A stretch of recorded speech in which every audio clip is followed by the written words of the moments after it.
বিসমিল্লাহির রহমানির রাহিম। প্রিয় ভাই বোনেরা, আসসালামু আলাইকুম।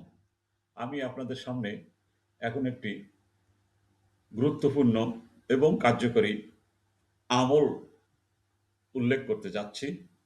আপনারা যদি নিয়মিত এই আমলটা করেন তাহলে কখনো ধন সম্পদ টাকা পয়সার অভাব হবে না ইনশাআল্লাহ। সূরা ইখলাস ১১ বার, রাজ্জাকু ১১ বার, ইয়া কাজিল হাজাত ২১ বার। এই একসাথেই এক বৈঠকে আপনারা পড়বেন। পড়ার সময়গুলো একটু নির্দিষ্ট করে নিলে ভালো হয়। ফজরের নামাজের পরে আপনি করতে পারেন, তাহাজ্জুদের নামাজের সময় অথবা পরে আগে যেকোনো সময় করতে পারেন, মাগরিব ও এশার পরে, অথবা যখন আপনি কষ্টে থাকেন, সংকটে থাকেন, যখন অন্তর ভেঙে যায় তখন এই আমলটি আপনারা করতে পারেন। বন্ধুগণ, সূরা ইখলাস এই সূরাটি তাওহীদের সারসংক্ষেপ।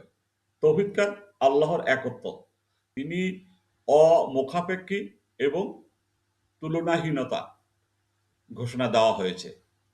হাদিসে এসেছে এই সূরা কোরআনের 1/3 সমান, সহিহ বুখারী। তাই কেউ যদি একাগ্রতা ভালোবাসা নিয়ে বারবার সূরা ইখলাস পড়ে, সে যেন বারবার তাওহীদের ঘোষণা দেয়।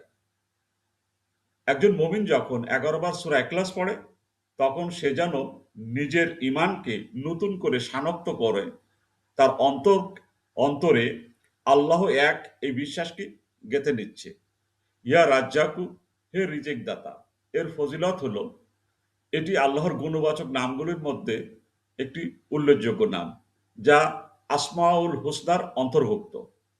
এই নামের জিকির মানুষকে শেখায় রিজিক কখনো মানুষের হাতে নয়, কোনো চাকরি বা ব্যবসা কারোর হাতে নয়, বরং একমাত্র আল্লাহর কাছেই এই রিজিকের সমস্ত কিছু গচ্ছিত আছে।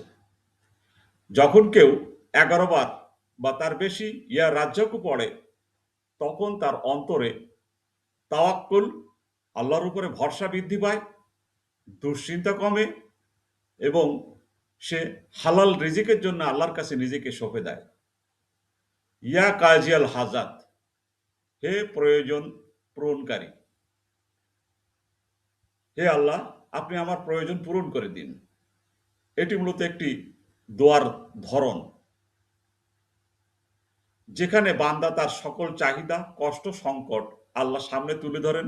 যখন কেউ ২১ বার এই বাক্যটি পড়ে তখন সে যেন বারবার তার অন্তরের কথা আল্লাহকে জানাচ্ছে, হে আল্লাহ, আমা আমার সমস্যা আপনি ছাড়া আর কেউ সমাধান করতে পারবে না।